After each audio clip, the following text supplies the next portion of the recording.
What's up, everybody? My name is Michael Grass. This is the Grassroots 304 podcast, episode 27. And tonight, my special guest is Eric Bolander. And Eric is out of Eastern Kentucky, and he's playing here at the shop tonight at 1233 Ohio Avenue in Dunbar, West Virginia. And, well, Eric, welcome to the show. Hey, man. Thanks for having me. Appreciate you're welcome. It. Yeah, it's a little bit late to notice, but sometimes that's just how it goes in this business, you know? Yeah, music is built around last-minute decisions, I think. Yeah, so is dinner sometimes. Yeah. But yeah, it's great to have you on, man. I've been seeing that we've been promoting this event for a few weeks now, and I've been seeing you all, and I saw what you had going on. I just thought it'd be kind of a cool show to come out and support. And I appreciate it, man. You're welcome. You're a singer-songwriter, right? Yeah, singer-songwriter. I feel like Americana folk is kind of the genre, so to speak, but definitely some country leanings, some rock and roll and blues leanings. Okay. Some influences from all over, really. Okay, and where exactly in Kentucky are you from? Well, I'm out of Lexington, Kentucky, but I originally grew up in Garrison, Kentucky, which is on the Ohio River Valley. Okay. Northeast Kentucky, so not far from Ashland and the Huntington, West Virginia area. Not far from the tri-state area. Yeah, tri-state area. There you go. Okay, so it wasn't too far of a drive to get here this evening, was it? Well, we actually played last night in Thomas, West Virginia. Oh, okay. So we had a little bit of a hike today. Yeah, the Purple Fiddle. Oh, okay. Yeah, shout out to the people with the Purple Fiddle. Yeah, no, it was cool. It was the first time we played that venue. This is the first time we've played live at the shop, so we're stoked for the weekend. So nice little weekend run around West Virginia. Awesome. It's beautiful countryside for sure. Yeah, it's absolutely gorgeous here. You know, actually, up in Thomas, that's a lot more of that picturesque, like postcard West Virginia that you think of, you know. But, yeah, now you're in Chemical Valley. Yeah.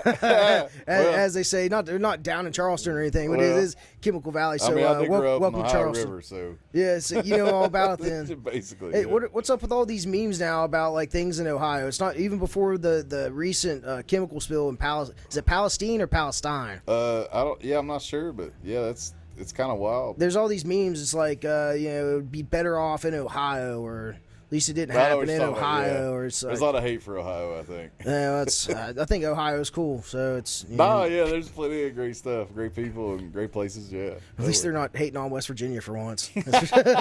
We'll pass the torch over to you guys for a little bit. Yeah, that's why Kentucky could be like. Well, we can pick on West Virginia, Yeah, everybody. I feel like they want to pick on West Virginia because they think that. I mean, it's just stereotypical things that people think of, and it's not so much that when you actually come and you meet the people here and you get the taste of it. Right. Touring around, traveling, like I've played in a bunch of different states, probably close to about 20 different states over the years, and there's always something really great, and there's always some really great people everywhere I go. So, it is what you make of it, and there are some, lousy towns and lousy situations you'll find yourself in, but that's everywhere. Yeah, right? Yeah. There's a bad apple in every city and state.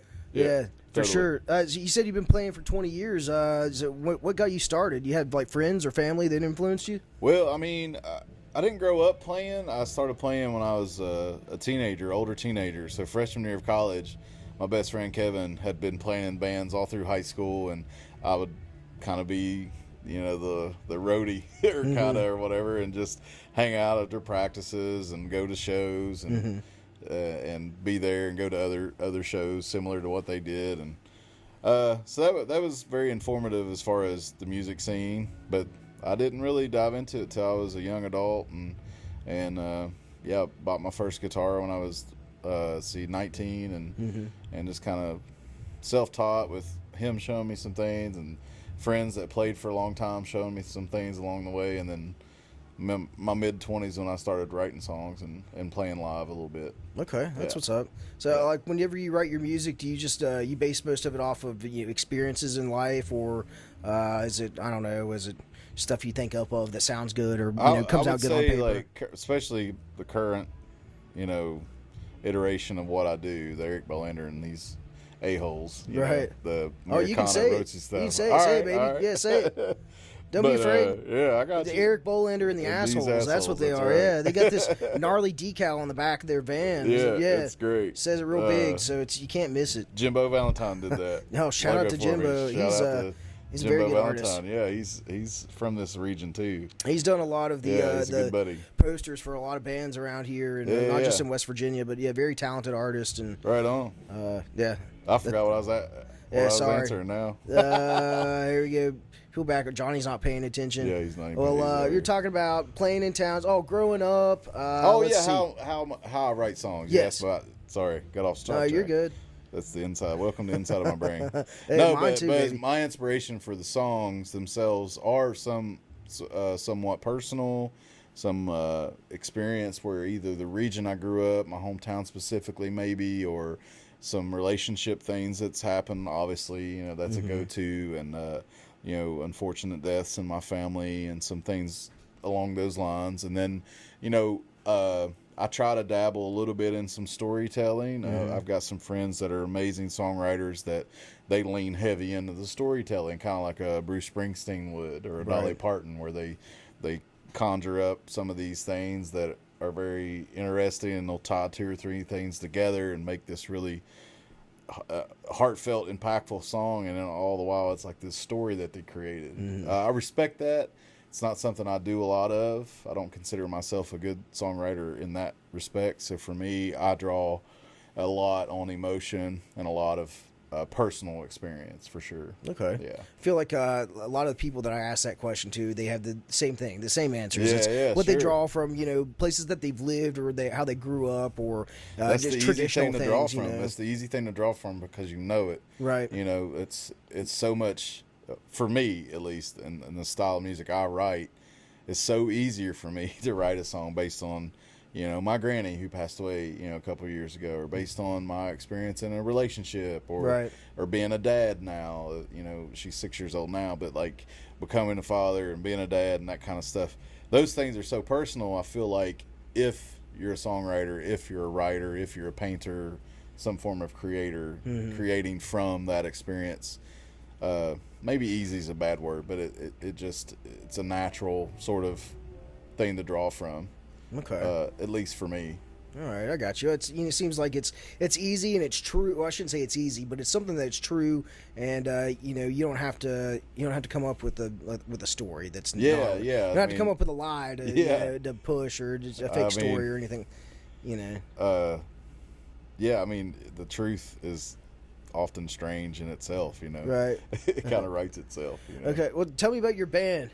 All right, so What's up with these guys? My buddy Daniel Stroud is the filling in assholes, tonight. sorry. He's jamming tonight on bass, but I've got Ben Caldwell who sings backup vocals and plays drums, and Seth Murphy who plays cello and bass, and John Ferguson who also sings harmonies as well as plays keys and plays bass on some songs, and then my buddy Kyle Mullican, who's been a recent addition as of middle of last year, plays guitar, sometimes bass. So we kind of have a rotating cast that's the band. Then we have a bunch of buds that will fill in on things, just like tonight Daniel Stroud's stepping up and filling in for us. And yeah, it's great that, I write the music and we woodshed it and get it pieced together, rehearse them, and then go out and play the songs. But it's nice to have some very talented friends that can jump in and still create a trio or a full band vibe without having to sacrifice some of the sound, because I want my main guys at every show, but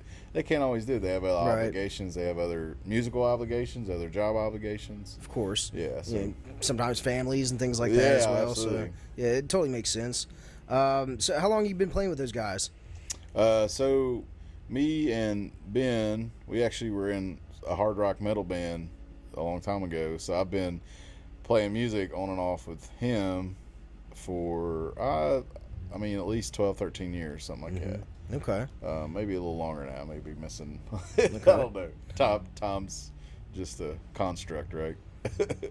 But and then Seth, he came along after my first record came out. I'd met him through a friend. I have a songwriter friend, Derek Spencer, who's an amazing guy, amazing artist, but he introduced us at a place in Lexington, and kind of chatted. And cello has always been my favorite instrument. Like, it's just one of the most incredible sounds, I think, as far as a string instrument. But anyway, I talked to him about jamming and just kind of trying some songs out to see what he liked, and if it was a good vibe for him. And yeah, we jammed a bit, and I'm not sure if that at that point he was familiar with who I was or whatever, but we got together and jammed, and then by the time I had stuff written for the next album. He and Ben were both in the band, and we were rolling. So I picked up Ben after the first record came out. So I'm also in a rock and roll band, and those guys helped me record my first record. What's the name of your other band? Alcatraz Shakedown. Alcatraz Shakedown. I like that. We don't play very often. Everybody's got careers and kids, and obviously I stay pretty busy with this stuff too. And right. But yeah, we try to get together once, twice a year at least, and still play shows. But we have stuff out on streaming as well. All right, cool. Actually, the song that I have on my newest record, "Begging for Change," is a song I wrote with Steven Snupp in that band, and we have the first version of that out with Alcatraz Shakedown. But it's just, I love the song, I love what it's about, and I wanted to put our version out because we'd started playing it, and then it kind of became a pretty popular thing on our set list. So we're like, oh man, we need to put this on a record, our version of it. So, oh yeah, definitely. If it's popular and your fans like it, then I mean, the following we get, especially in the region, a lot of people reacted well to the song. So, at the end of the day, it was a good decision to put our version on there. Okay. Yeah. You have any music that you're working on right now? Yeah, I have some new stuff. A couple songs that we've played live here, less than a year, but over the last few months we've played live. I got a couple of those. We're going to get in the studio soon. We were supposed to be in the studio a couple weeks ago. That huge windstorm came through Kentucky and other parts of the region, but so we had to kind of put it on pause. But yeah, I'm hoping to have 2 new singles out this year, and I'm hoping the first one will drop sometime in the summer. Realistically, at this point, it's probably going to be late summer. Right.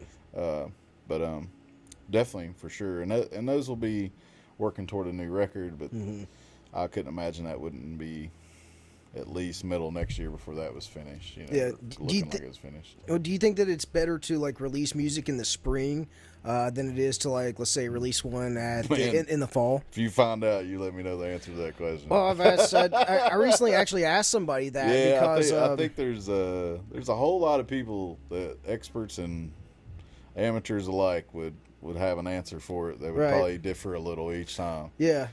For me, I just really, I kind of let scheduling and the songs as they come, and I finish them, and that logistics, just kind of dictate some of it. It's like, I'm not going to hold on a song just because what time of year it is. However, I will say, when we put the newest record out, we dropped it February of 2022.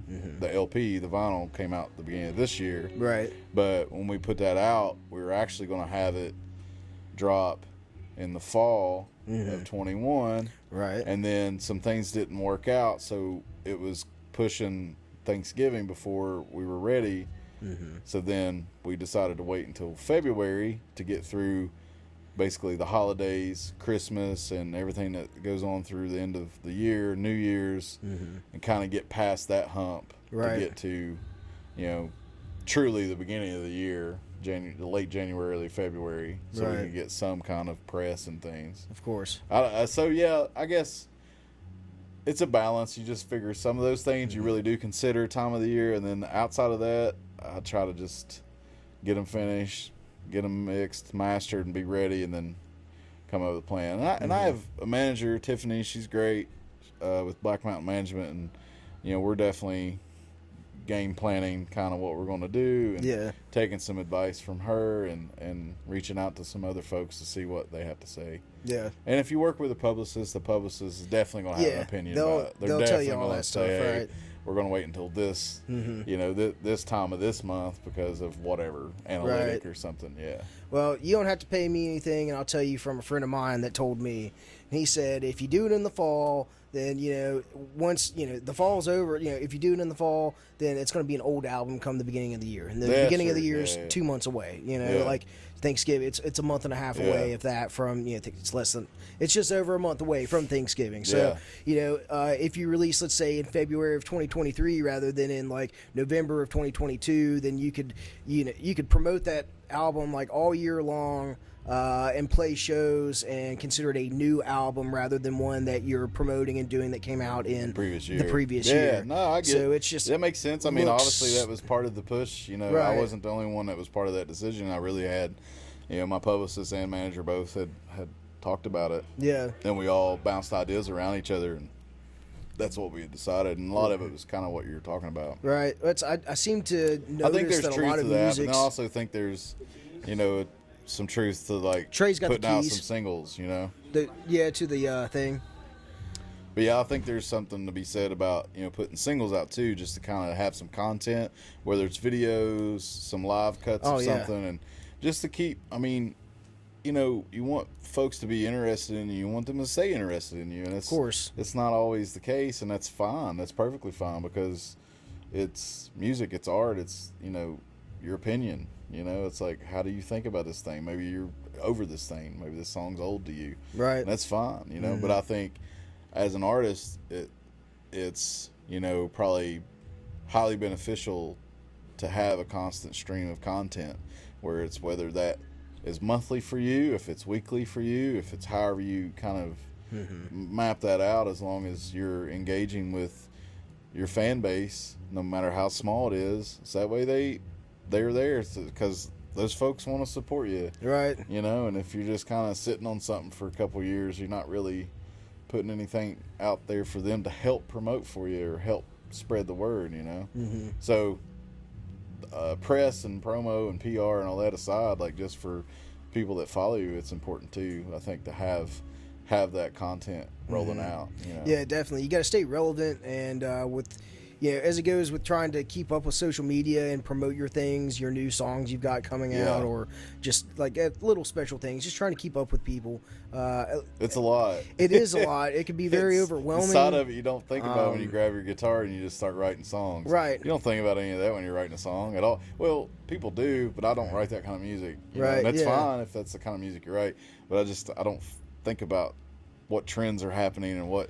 I hear something a friend musician does, and I'm like, oh my God, how can I steal that idea and make it my own? How can I appropriate that? Man, that transition was amazing, or what a vocal melody, or you just hear things you get excited about and you want to incorporate. But there's people that write professionally that go with trends and, and topics and things, and that's fine, I guess. If that's Wouldn't you just what you wish it was like the good old days? You don't have to worry about all that bullshit, and you can just play your music and enjoy it. I don't know if there was ever actually a good old days. I feel like maybe you just hope that some kid from just Rolling know Stone it comes more. through and notices you and wants to write a story yeah. instead of like having to make a stupid TikTok video. It is what it is. It's different and it's the same all at the same time. I think you think about like the 1950s or something, like how music was, and be like, oh man, this is amazing. Then you cut it, and 2 days later you're on the radio, and the radio's the biggest thing or whatever. So I don't know. I just think it's different as far as the delivery, right, and the access and the instant gratification of things.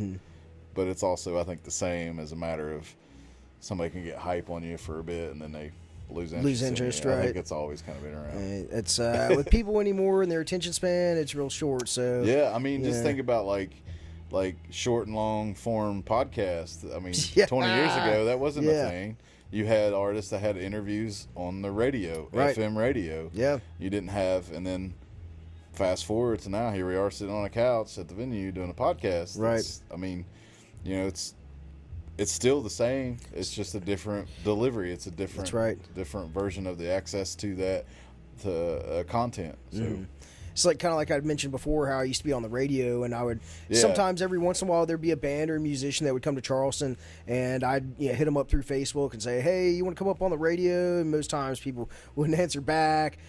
Some get filtered in that separate filter box on there, but every once in a while, like I would actually be able to get through to some people, and they'd come up, they'd chit chat, but instead of having like generally we run about 30 minutes. Sometimes like I've been known to run an hour and a half, depending on who my guest is or how much time that we have, of course. Yeah, totally. Yeah. But my shortest one's been 8 minutes long too. So we've been experimenting with different things, and when it comes at least to this compared to the radio you get 5 to 7 minutes of a solid interview before you go off and maybe you play some more music and maybe come back for another quick 5-minute interview, but like that's it. It's not so much personal as sitting on the couch here and having this meaningful conversation and not feeling like you're necessarily, I don't know, on the spot you know, it's Yeah. got to be like this on cue on time. Radio and TV too. Right. I just did a TV spot yesterday morning in Lexington. Me and my Seth Murphy, the cellist I was talking about earlier, we went on just talk about the music and the video that we did in his yard from like this damage that he had from the windstorm. But it's all kind of that fast-paced world, really rigid. And then this is nice to do these, to be able to just kind of talk about. I don't know, it's really funny. I mean, because I always feel like that guy that stood on a stage and played in front of just a few people, and I'm still that guy at some places, you know, sometimes. Then sometimes there's a room with a couple hundred people in it, maybe. But nonetheless, I always feel, you know, like that same part of my music career, you know, in my mind, which I love that, just because it feels that way every time I play a show. Right. Whether we open a show for like Marty Stewart and it's like, you know, maybe 1,000 of his fans. Yeah. Or if we play a show, you know, like here, that, you know, maybe a couple dozen people here or whatever it ends up being tonight. I'll always kind of have that mindset of like just being that normal dude that grew up in Garrison that just happens to be writing some songs. Yeah, man. And I think that's important. And I think a lot of the genuine artists I've seen and I look up to are that way, it seems like. Right. Well, stay humble, man, because that's exactly what that is. Yeah, I mean, I will. I mean, keep that feeling.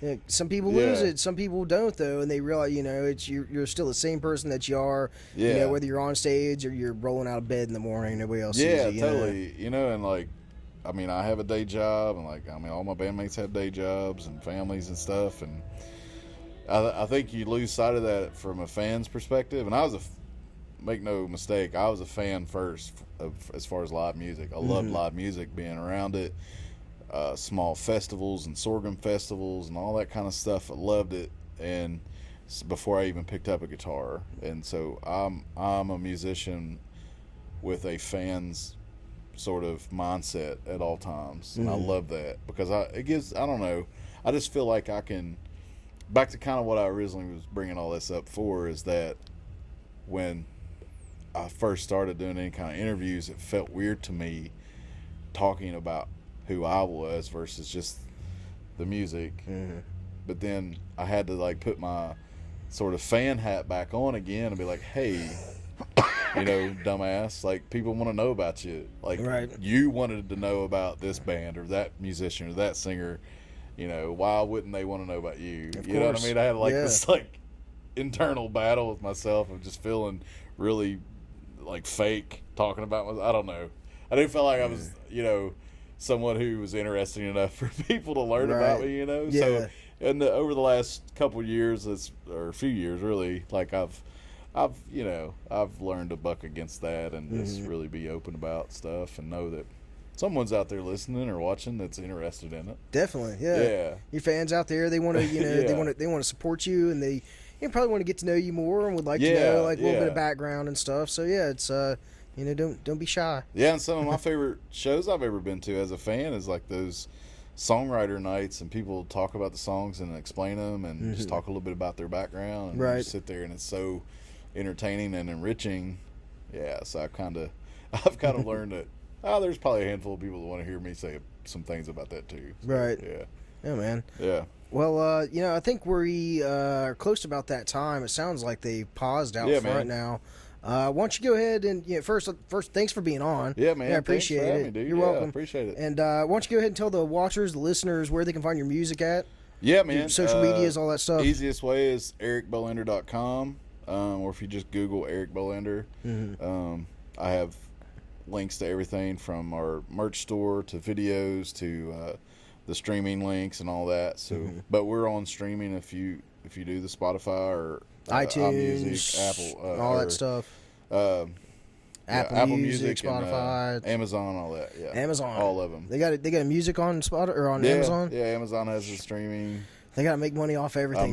God, there's like 50 some of them. Yeah, there's a bunch of them. Right. But so we're on those, and then obviously the website will link you to some other stuff, and that's the easiest way, really. Okay. Tour schedules on there. I'm on socials, Facebook, Instagram, TikTok.